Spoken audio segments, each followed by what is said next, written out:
It's showing something. A place? Where is that? Huh.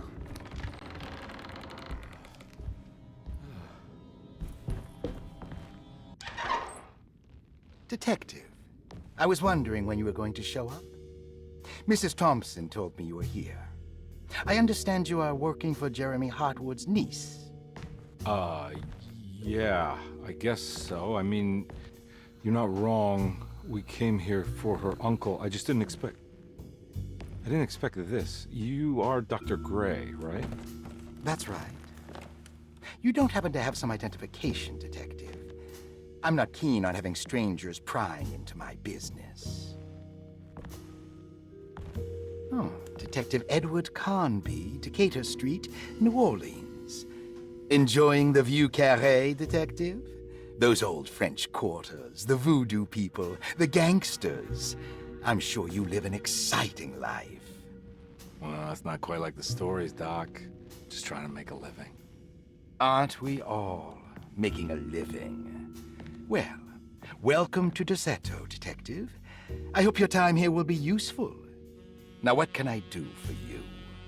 Why don't you tell me where I can find Jeremy Hartwood? Why wouldn't that make for a short visit? I wish I could tell you, but I'm afraid I don't know. A drink, Detective? Anything brandy. Oh, you do belong in the French quarters, Detective. Armagnac or cognac? You know, just give me the cheap stuff. I'm not much of a connoisseur. Having low standards is not a virtue, Detective. Let me see if I can broaden your perspective. What can you tell me about Jeremy? I wouldn't want to go into details about his condition. Doctor-patient confidentiality. I'm sure you understand. Sure, but he is crazy, and he's gone missing. Why? Here, try this. Ooh, it's good. Got a bite? It's called a sidecar. The trick is not to be afraid of the tartness of the lemon. Then, for goodness sake, don't overdo the triple sec. Okay, what can you tell me about Jeremy? Well, let me think. He is an anxious man, constantly worried about events not presenting themselves according to his model of predestination. He complains about things not being carried out in the right order, and that some things simply shouldn't be. Is any of this helpful to you? Not really. I was hoping for some direction where to look next. I'm sorry. I have nothing for you then. You should talk to my orderlies. They have been looking for him for a while now. I'm sure they would appreciate your help. Yeah, I ran into Batiste earlier. Come to think of it, he might have given me a lead. Oh, excellent. So your investigation is already underway. I'm gonna go, but I'm sure we'll meet again. Looking forward to it. Safe returns.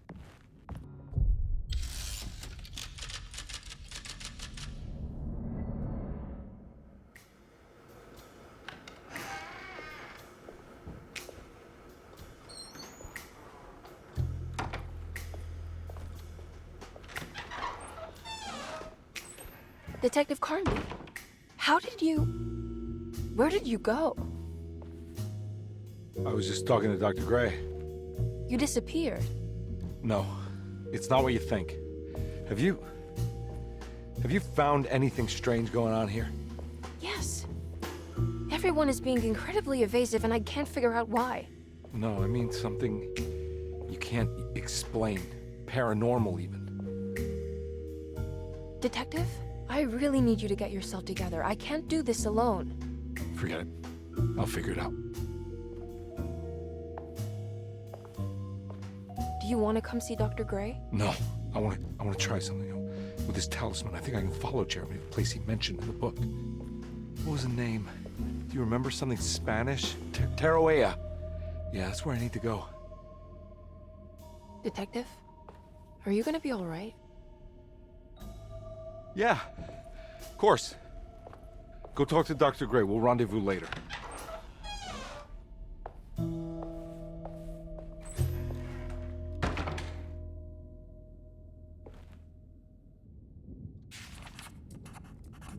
This talisman brought me back from the French Quarter in the blink of an eye. If Jeremy can travel so easily, then he could be hiding anywhere, even Tarawea.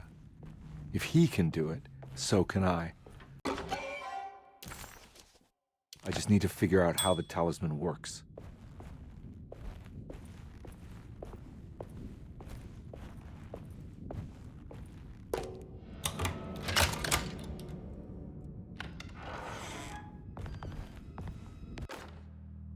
Saw your notice in the boiler room.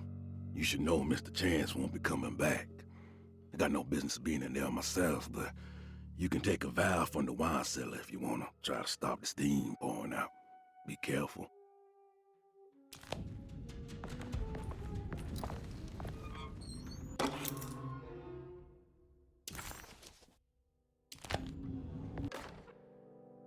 Dr. Elmore Lee Gray is DeSeto's chief doctor.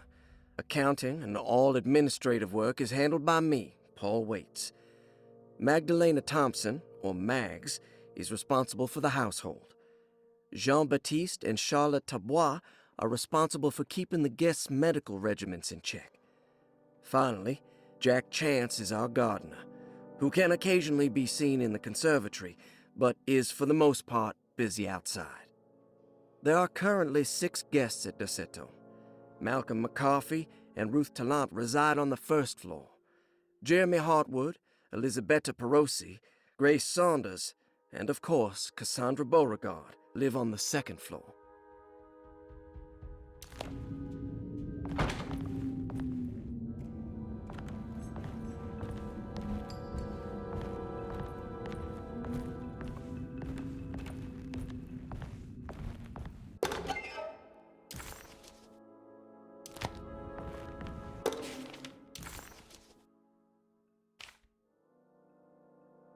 Cassandra Beauregard, the beloved author. Very exciting, isn't it? What do you want to put down for reason for admission? What her agent told us. Cassandra suffers from writer's block and needs to finish her moving picture script before the end of June. Mr. Chardot suggests Cassandra's heavy use of barbiturates is holding her back and risks ruining her career. And how should we summarize her personal history?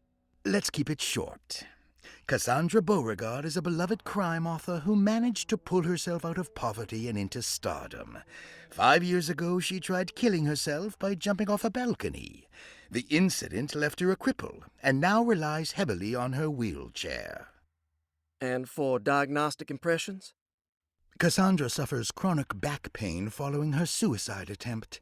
She self-administers morphine to keep herself ambulant, but has become addicted, and the desired effect is now lost. The drug abuse clouds her mind, and she is unable to focus on real life. To save herself from this insight, she instead makes up stories to fill out the gaps in her own thought process, resembling the Korsakoff syndrome. Oh, bravo, Doctor. How will you treat her? First of all, she needs to be weaned from her drug addiction, and hopefully it will resolve her compulsive lying. Then look into permanently numbing her pain in her back through surgery. Finally, deal with her suicidal thoughts. Fantastic. With such a short time before June, I really hope she gets better soon. We will do what we can. Grace Saunders, 11 years old. Reason for admission?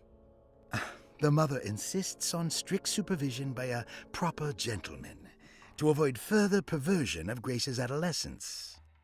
Personal history? Grace's family possesses modest wealth and status. Her childhood seems ordinary, spending most of her time with private teachers and family friends. Grace's father recently passed away, leaving her mother the sole caregiver. And diagnostic impressions? Grace has trouble dealing with her father's death. She is willingly suppressing her feelings on the matter and isn't properly acknowledging the trauma she suffered. Any planned treatment? Grace needs nothing out of the ordinary. She simply needs parental guidance. Eventually, we can work on her feelings toward her father. Thank you, Doctor. I'll finish the paperwork and get her installed. Malcolm McCarthy, 54 years of age. Reason for admission? McCarthy admitted himself to Derceto, stating simply that he needs some damn rest. And personal history. McCarthy claims he used to work as a lawyer in Baton Rouge, but says he can't go into details because of some legal dispute. His background remains largely a mystery, except for the occasional clue that he drops in conversation. Huh. And diagnostic impressions. McCarthy is an anxious man and an alcoholic. He often tells half-truths due to some deep-seated inability to trust other people. And how will you treat that? McCarthy will take some time to open up. Spending time with Jack's dog or the child should be good for him. Their harmless nature will help build his sense of trust. Thank you, Doctor. Elisabetta Perosi, 33 years old? What should I put down as reason for admission? Well, Perosi broke into Derceto and was found wandering the grand parlor. She was confused and suffered partial amnesia. She insisted she belonged here and offered to pay for her stay. Right. What do you make of her story? Perosi claims to have been a member of the Astarte artist colony some 20 years ago, a claim that seems contrafactual due to her young age. She looks to be and even thinks she is 33 years of age. That would make her a child at the time. It seems fair to say that Perosi's story is untrue, deliberately so or not. Diagnostic impressions? Do you have anything? Perosi's story is peculiar because she retracted her story about the artist colony. She no longer claims to be the same person as Elisabetta Perosi. However, my staff's research has confirmed there was a Perosi at that time who was in her early 30s. I suppose this case will take some time to investigate. How will you go about it? I wanted to contact the real Perosi, but it seems the whole colony disappeared one night. September 29th, 1915, during a hurricane. I will have to take it slow and figure out what this spell of impersonation could have been. Oh, I'm sure it will all clear up eventually. Thank you, Doctor.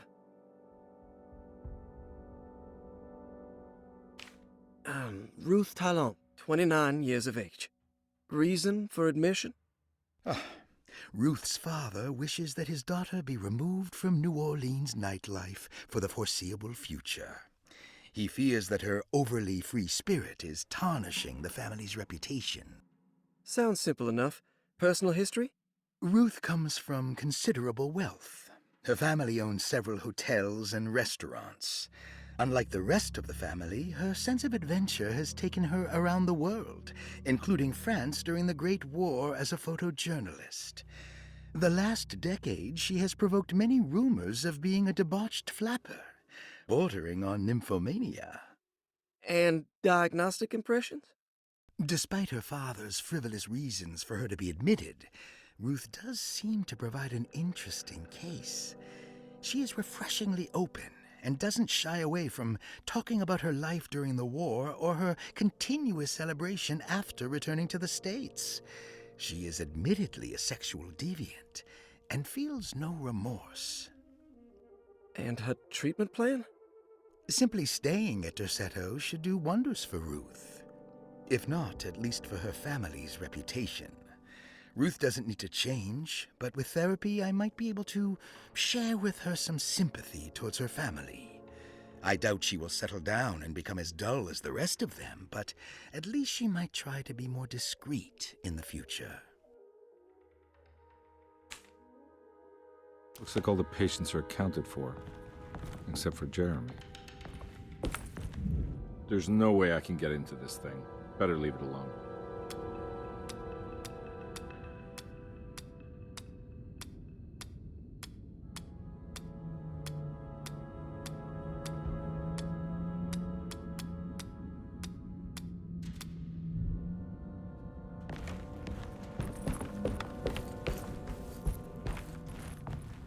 I need the key.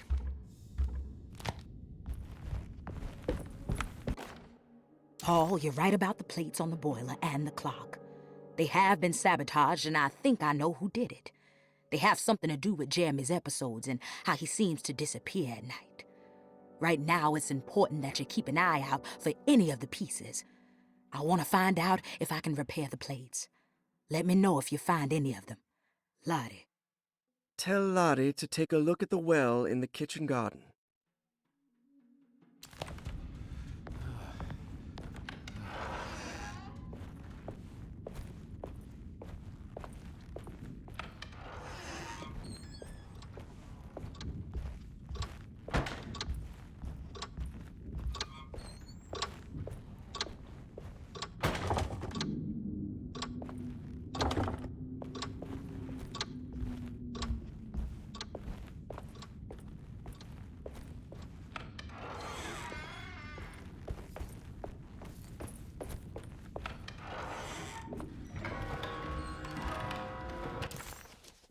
While Detective Conby was grateful to be back at Derceto, he was eager to test his hypothesis.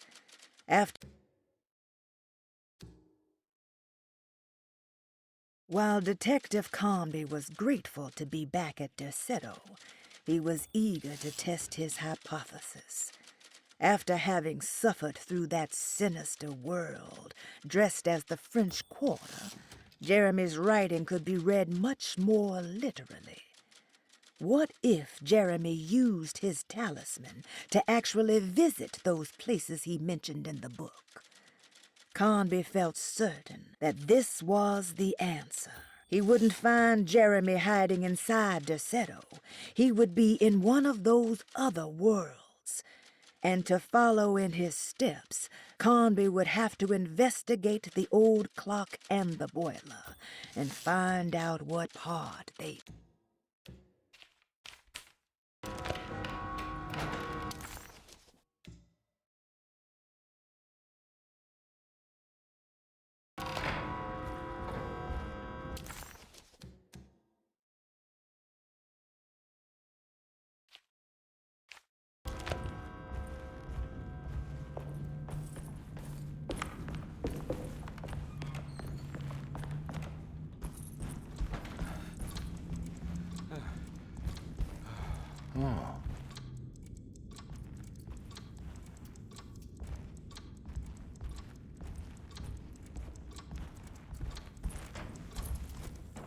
It's stained. This must be the clock, huh? Looks like the plate that held the talisman in the seance room. But it's broken and missing some pieces. Yeah, sorry, Detective. Didn't mean to obstruct justice or anything. That's fine. You know, I'm kind of busy with my own case of a missing person. I was wondering if you've seen Grace, girl about yay high? I can't say that I have. Why are you asking? Well, I'm looking for her. Is she in trouble? No. She's just hiding somewhere. We can't have a rascal like that running around unchecked at a time like this, you understand? Well, I haven't seen her. Well, let me know if you find her. I'll be around. I'll keep an eye out for your man, Jeremy. You scratch my back, Detective, and I'll scratch yours.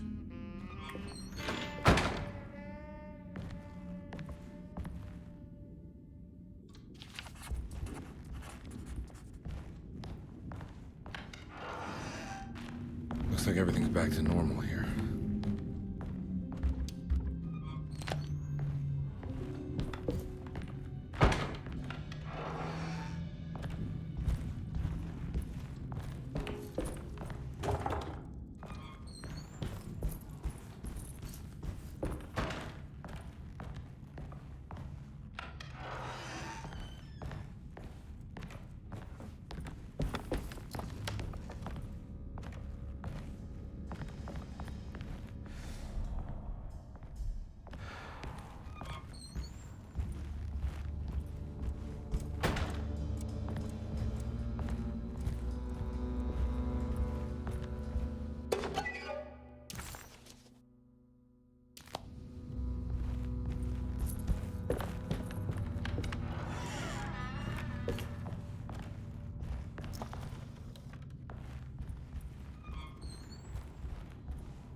eccentric. What are these symbols? Looks like alchemy or star constellations.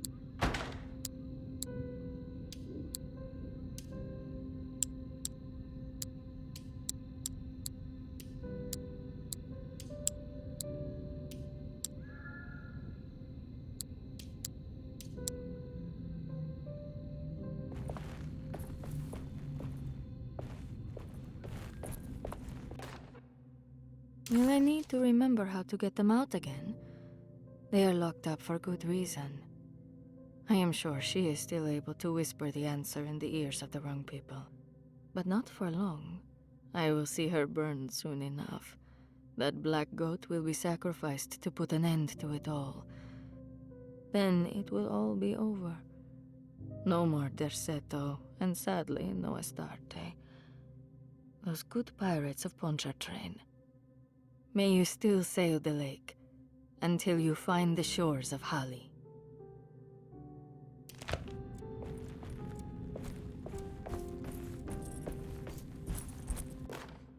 I did it! I crossed the thresholds to my intended destination without a focusing device. My talisman now knows these roads, and I have no need for the plates. I can find my way to Lafayette as easy as I find my own room. I visited the grave of my father and seen the oven waiting for me. Thank you for opening these doors. I now must summon my courage and go back to that hateful mound outside the oil rig. I hope you'll be feeling better when I return. Jeremy.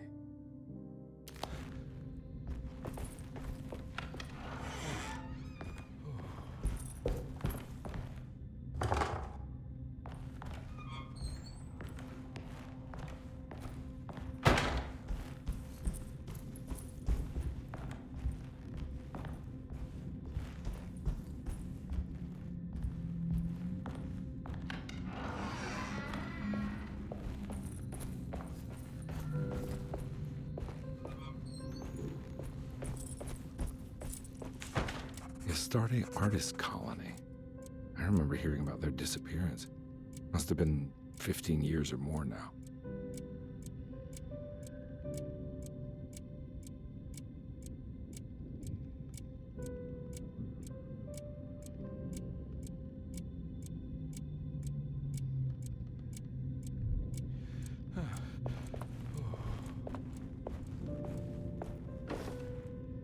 These paintings got some grim-looking rot on them.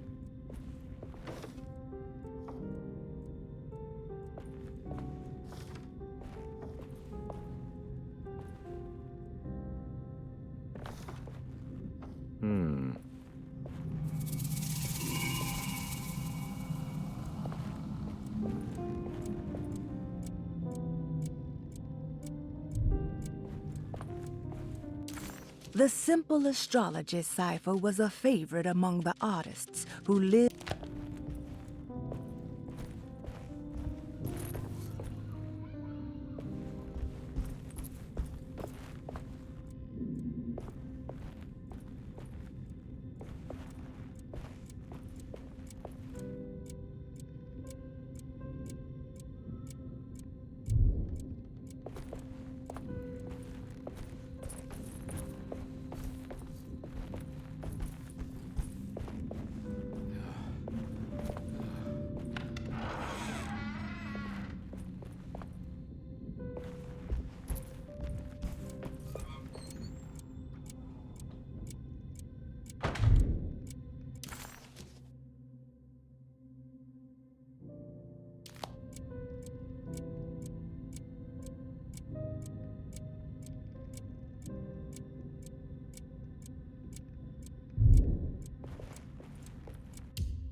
I'm not gonna walk out of this now. I need to help Emily save her uncle.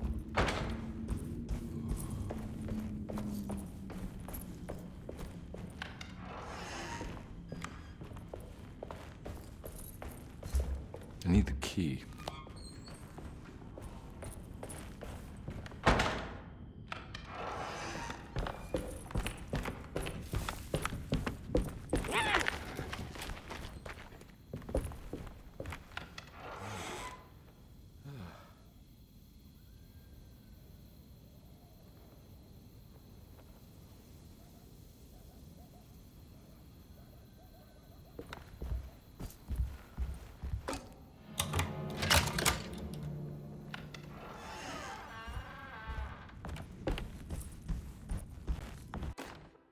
Lost Plantations of Louisiana, Thierry Briclot, 1917.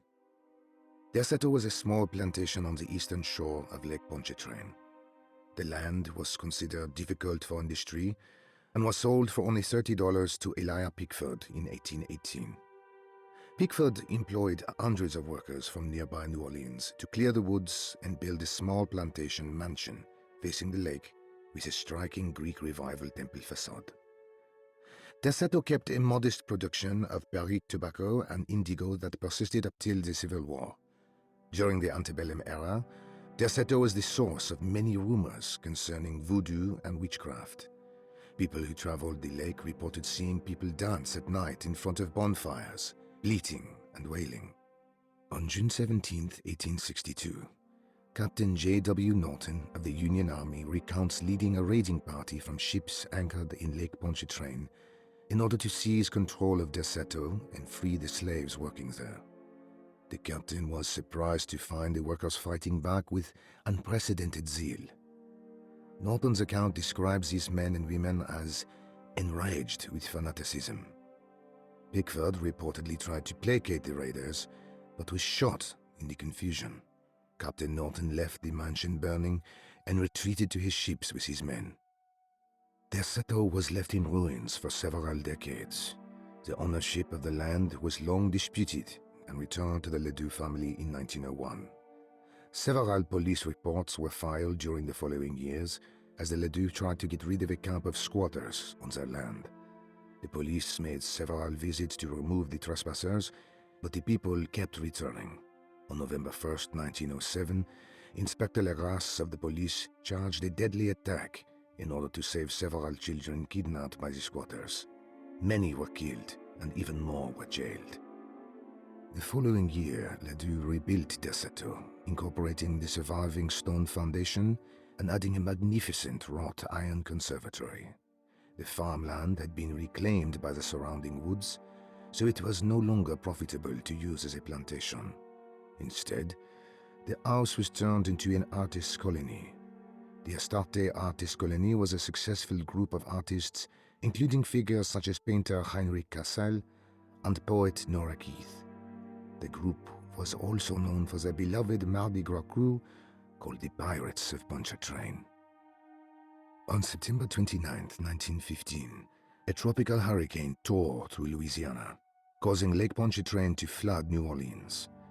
Due to the remote location of Derceto, it took almost 2 weeks for outsiders to learn that the artist's colony was abandoned. The 12 residing artists had all vanished without a trace. The empty mansion of Derceto still stands on the shore of Lake Pontchartrain, with much of its temple facade intact. The Ledoux family currently has no intention of repairing the house.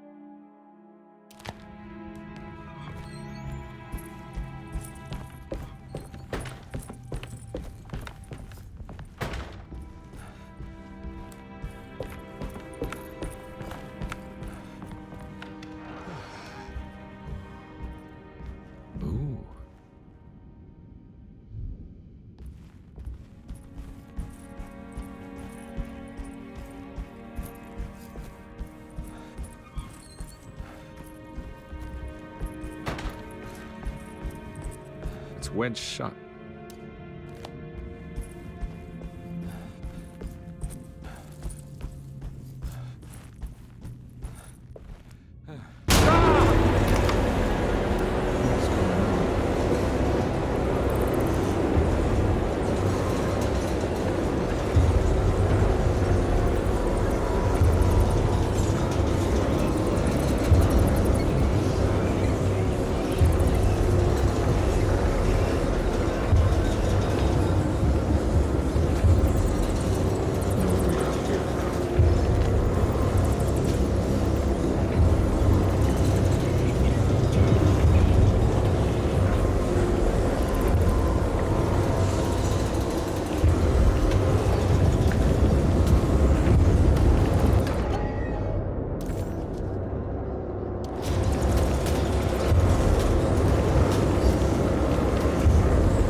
What happened? Everything's normal again? All right.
I need the key.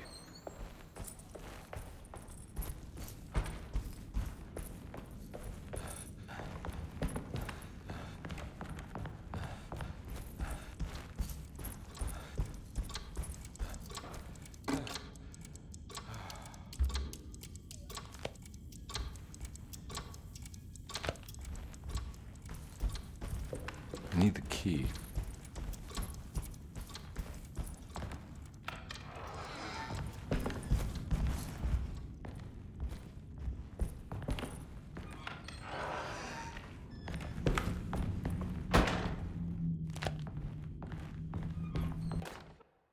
Emily's here. Emily's here.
If it was...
Will I need to remember how to get them out again?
I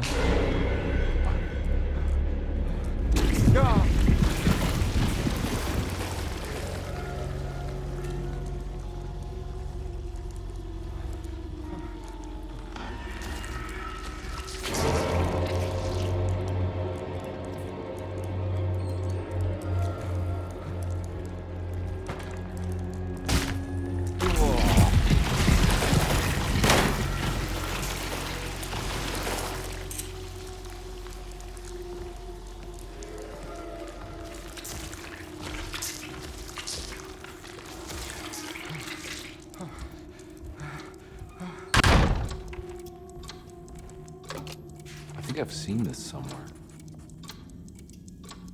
What the hell is going on?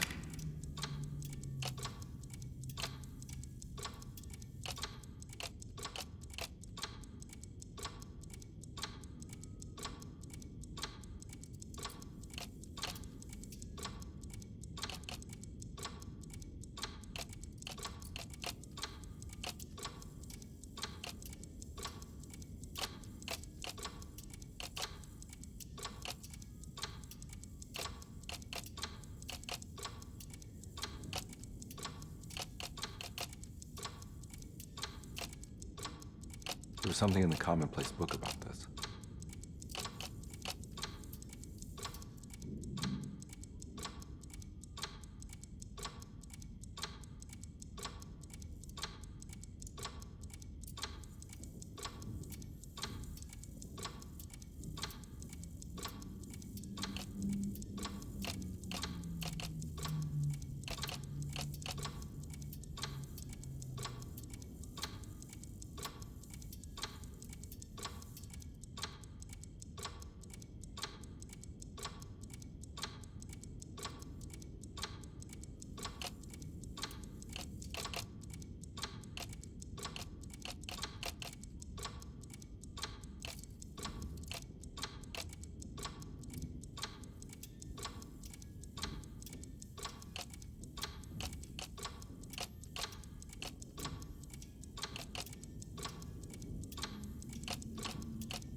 I think the clock broke. Or maybe it just stopped at a very precise place.